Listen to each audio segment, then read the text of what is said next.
Small business is tough all around the world.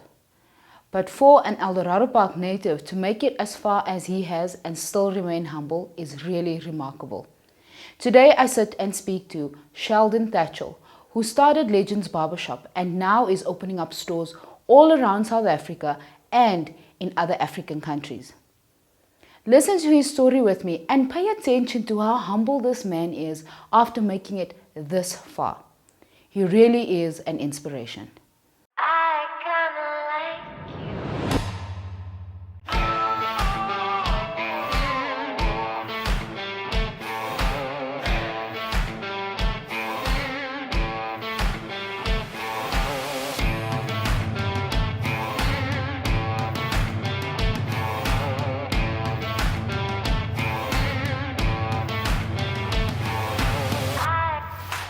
Hey Owning This Life family, it's me MJ again with another episode of Owning This Life 2020. As you know, we interview people about who they are, and why they do what they do.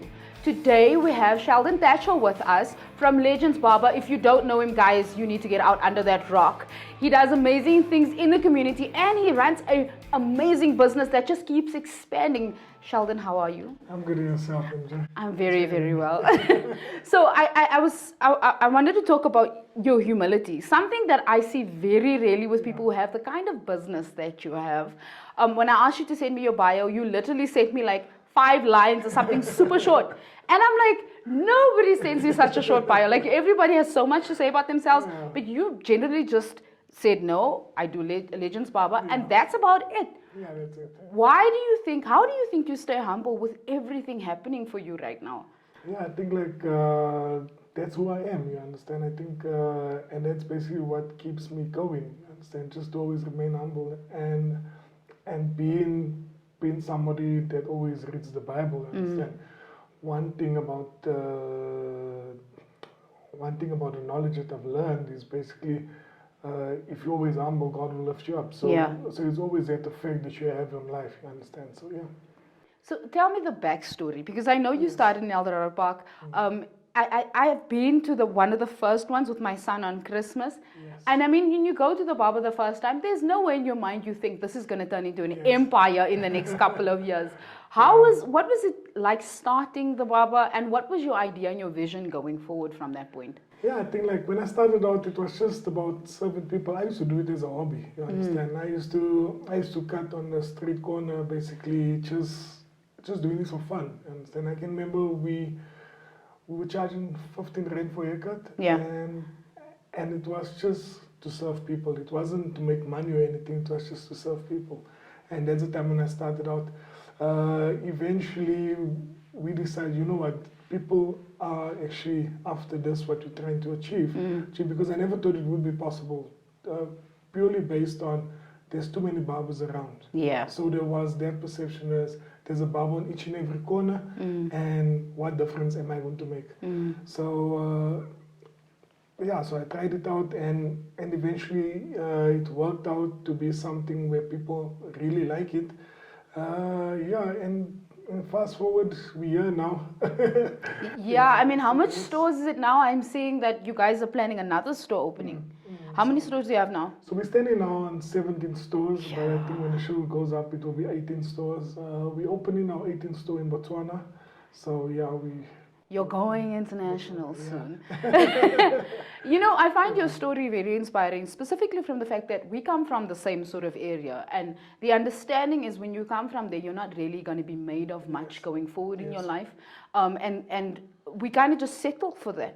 What was the reason you don't think you settled for what the community expected your life would be like? Yeah, I think like the teachings I always got from my parents as well. So my mother always expected me to be a doctor or a lawyer, you understand? So it was always that expectation, although we didn't have much. You see, my mother always expected me to be something out of the ordinary. Yeah. You see, and eventually I surrounded myself with people that are quite wiser than me, to say, and just learn from them, learn from their character, learn how they take on life. And I think that's basically what just made a difference in a way. The thinking capacity just change once you start surrounding yourself with like-minded people. Yes. So I think that's basically what shifted everything for me. You understand? I mean, like, I can remember being the first time when I even went to Sandton. It was my friend that I was cutting hair, and he told me, "Come, I show you to this place." And I was like in my teens, in my late teens, and I was like, "Oh, what is this?" I mean, like, you see the cars here around and stuff like that, and you like, really, is there life out of Yaldus? Is there something that you can dream for out of Yaldus? So yeah, so I think that it's just the thinking capacity and always just wanting more out of life. So you're saying you surrounded yourself with people you learned a lot from. I know a lot of people who would say, I want to learn more, I want to grow in whatever I'm doing, I want to become a better person or kind of build sort of an industry as well. But I don't know how to connect myself with the right people. And we know in South Africa, information is a commodity. Yeah. It's really difficult to come by the information that you need without having to have the money to be able to fund it. How do you recommend then that people find other people to connect with that can help them grow? That doesn't necessarily mean they need to be broke while doing it. Yeah, can we just make an example because I used to use the platform that I'm doing. For example, cutting hair. I used to use that platform to basically engage with people and to learn from people. So I used to cut people, whether it's business people, whether it's whoever, you understand, and just to learn from them. I mean, like, that's not something that I'm paying for. I'm actually getting free information from them on how to run my business effectively. So use whatever skill you have, use whatever thing that God has given you, use it to your advantage. You understand, and make it work in a way that you can grow. You see, a friend of mine, and also one of my mentors, he told me this. It's like I'm like basically like a walk-in college or varsity or something like that, because wherever I go, I'm always inquisitive. I'm always asking questions. I'm always asking, how did you achieve that? How did you get that right? You understand? Because that's basically going to help me along the journey. My parents never had money for me to study further, but I used what I can to basically make it work, and that's basically what you need to do. You understand? You need to engage with people, with like-minded people. Talk to people out there that's on a different thinking capacity that you, and basically so they can impart something in your life that's going to be worthwhile. You see, and it's definitely something that you can run with. So I want to find out from you. I know that in businesses, especially when businesses start out, there's always things that go wrong. There's always big failures. And a lot of people don't, they kind of make the failure into who they are as opposed to separating it from them as a person. How did you get past the struggles in building the business to where it is now? I mean, like, failure is part of what you do. You understand? I think failure is, if you don't fail, you're not trying anything new.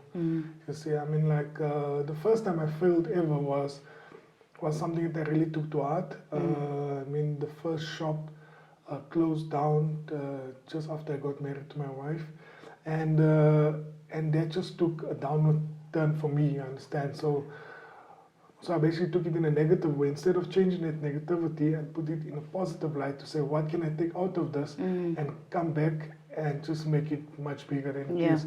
So during that time, I used to do like self-introspection and saying like going forward, what can I do differently that's going to have a much more impact on the way I do things. And even up until today, I still fail.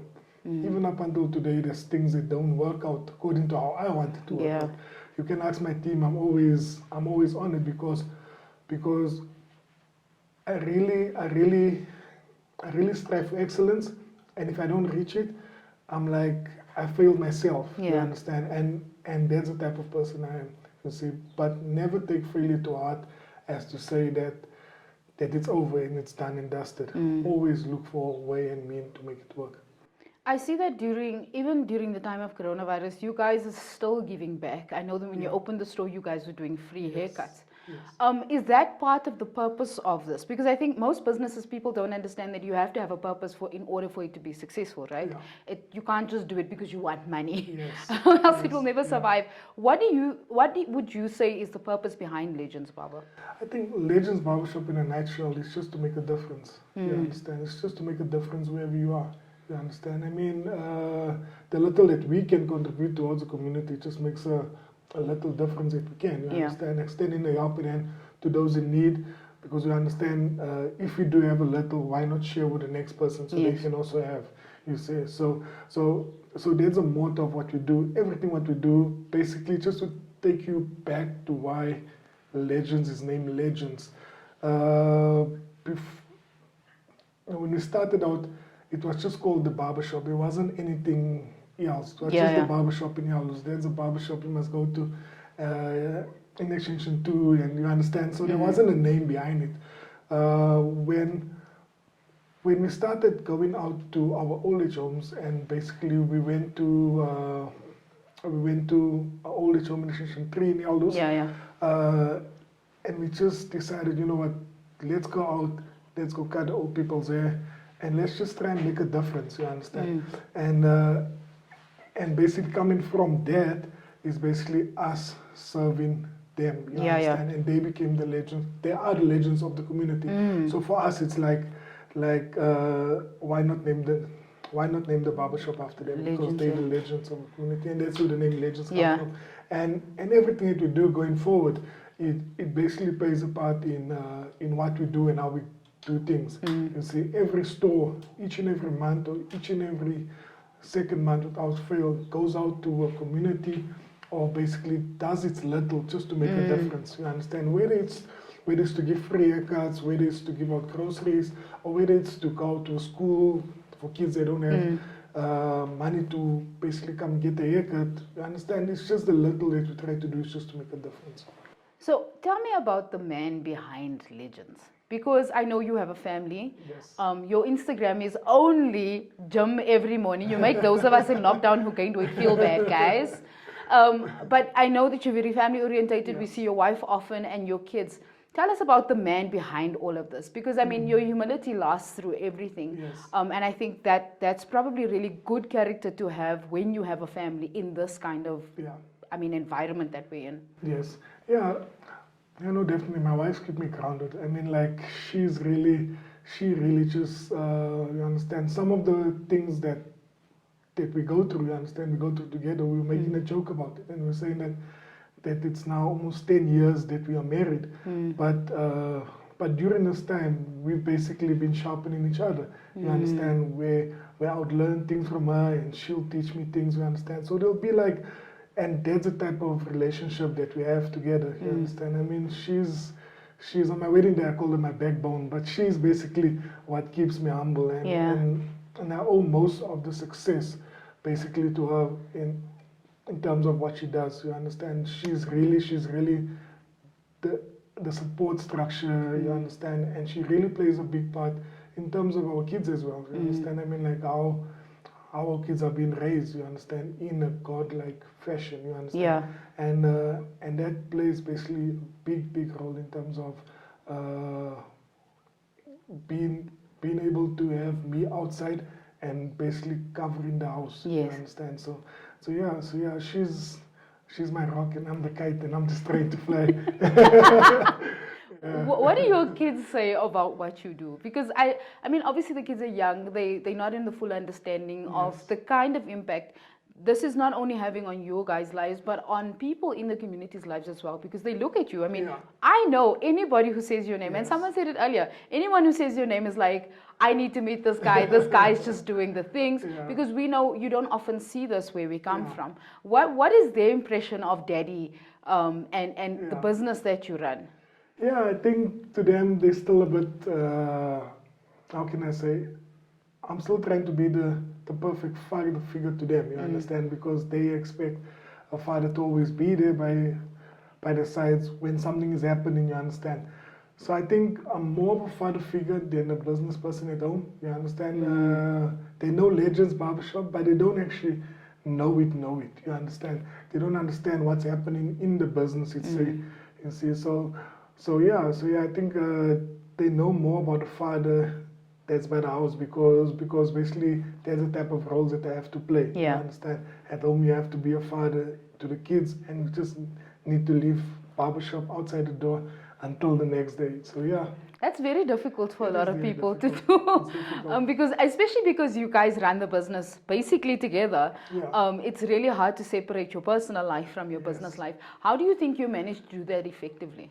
Yeah, I think it's just to set boundaries. You understand? It's just to set times in terms of what you do, what you're not allowed to do, when you do things. So basically, when I get home, I just put my phone on charge in the room, and basically I just give all my attention to the kids, and that's how I want to basically just to enjoy the time that I spend with them. Yeah. Understand? Because sometimes we can get so lost in business, but you don't understand that the reason why you're actually doing business in the long term is actually for the kids. You see, so why not invest as much as you can in the kids when you do have the time to do it. So it's just setting those boundaries and just making sure that you do basically invest in them. Yeah, and your time with And your them. time is very So before we go to our final question, which I ask all of the people that I speak to, I want to know, so the people that you are employing at Legends, Yes. how during the time of coronavirus have you managed to keep the business going? Because I know a lot of businesses at the moment have closed down one after the other. And I think everybody was excited to see that you guys are opening up again, but even under really constrained circumstances. How do you manage to keep the business going and keep your staff motivated, even though it's rough everywhere? Yeah, we basically lucky that that we had 100% of our staff come back to us. I mean, during this tough time, and I think during the lockdown period, we always try to engage with them. You understand, whether it's being able to contribute to basically what they're doing at home, the things that they go through at home. You understand, whether it be food parcels, whether it be anything else that we can just help them just to get going during the lockdown period. And I think it has really affected them in a way that now that we're back is that basically they really want to put everything in what they do, because they understand that it's really tough outside. Because basically when you look left, you look right, everyone is being retrenched, businesses are closing down.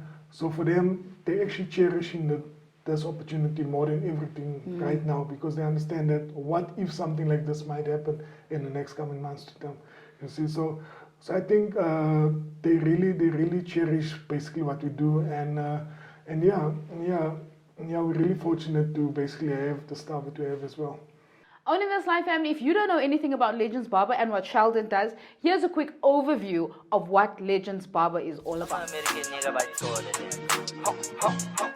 Ay, lumtwana lona maribuse Majita lona nemkuze Atusuga mafike Nebete phela ngali weekend Lumtwana lona maribuse Majita lona nemkuze Atusuga mafike Nebete phela ngali weekend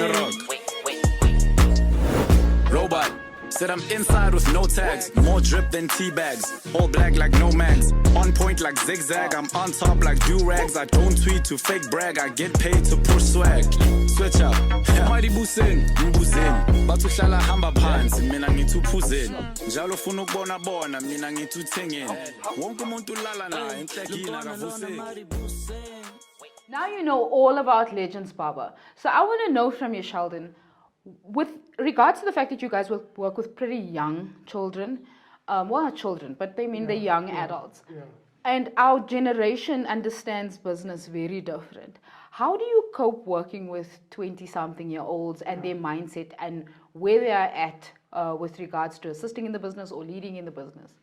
Yeah, I think like everyone has a role to play, you understand, and one thing I spoke to Vanna the other day about in terms of us hiring different types of people, because you never know where this person comes from. One thing she also asked me was like, what if somebody comes from prison? You understand? What if somebody comes from wherever? You understand? And that's not our criteria. You understand? I always say that everyone deserves a second chance. But once they do catch on something, you know there's a line to draw. And once that line is drawn, you won't be able to come back and decide, no, you want to come. You understand? So everyone has that thing. Although they're young, they know the boundaries. They know what to expect. And that's basically it.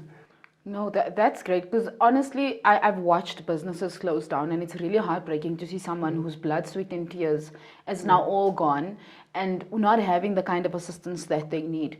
So you guys keeping the people engaged and employed really helps. I think their self-esteem as well, because now they want to give more energy than they would have before to the business. So the highlight question that I ask all of my guests is with regarding to the name of the show. So the show is called Owning This Life, and I want to know from you, what does owning this life mean to you? And I want you to separate it from you, the person, and your business. What does owning your life mean? Owning your life. I think owning your life is being in control. Being in control of what you're trying to achieve as a person. Being the leader of your destiny. There's this one quote that I keep reminding myself, that you are it's by Napoleon Hill in a book called Think and Grow Rich. Oh, yes. So it basically just say that you are the captain of your ship, the master of your fate. So basically I take it in a way that basically each and everything just depends on me. You understand? Anything that happens is basically solely based on me. You understand? And that's basically how I approach life. Basically, just making sure that even if something does happen outside, it's because of you. You understand? You can't blame anything for happening outside. So yeah, that's definitely what I think owning a life is. Yeah. I want to do a follow up on that. I know that just doing whatever you know you are in control of comes with fear. Yes. And every situation that you have to kind of leap into comes with fear. How do you cope within the fears? Because I know, you're being so humble. Guys, this man is on YFM. He's on everything, like the things. But what do you say to yourself if you become afraid to do something? Because you've obviously pushed through those boundaries. And I feel like a lot of people don't understand that the fear can control everything you do as well, even though you were the one who is the captain of your own ship. I think one of the things that you have to also look upon is basically your life in terms of the failures that you encountered, you understand? And always reminding yourself how you overcome those failures along the way, you understand? So once you have done that, then you know that whatever you go through, although there's fear, but you just remind yourself of where you come from and where you're trying to go to. You see, so that's basically the fear aspect, and always just reminding yourself there is something better out there for me, no matter where I'm going. So really key words, and I think specifically coming from you, people really will listen up. Because I think a lot of us see ourselves in your situation where we come from an area and from a community that doesn't necessarily speak to business. They speak to work and jobs, and because it's the safer way to go. But we kind of need to follow through our purposes. Thank you so much for the time. Thank you so much for coming all this way in between everything that you do to give little old me a little bit of time. I really appreciate it. And honestly, I think your story for me really inspires me. Specifically because all of us are trying to do something and achieve some sort of purpose in this life, but you just seem to bash through all of these barriers without even a breath, right? But I thank you so much for your time. Thanks a lot. Thanks for having me on the show as well, and thanks a lot for the people that's watching as well. And thank you, Owning This Life family, for tuning in today. The reason I wanted to have this episode today is to show you how important it is to stay grounded in whatever it is you're doing. As you can see with Sheldon, he's following through with his purpose. Regardless of whatever comes from that, he's staying grounded and staying humble. And with anything that you want to achieve in this life, that is necessary to make sure that your purpose is fulfilled. If there's anything that you need to know about the show, you can visit us on owningthislife.co.za. And if you have any suggestions, email us at info@owningthislife.co.za. For any announcements or anything new happening on the show, you can follow us on Instagram and on Facebook, and also follow Legends Barber on both Instagram and Facebook, and check the amazing work that they are still doing in the community, even though they are blowing up all over the place. Thank you, Owning This Life family. I can't wait to see you guys next week.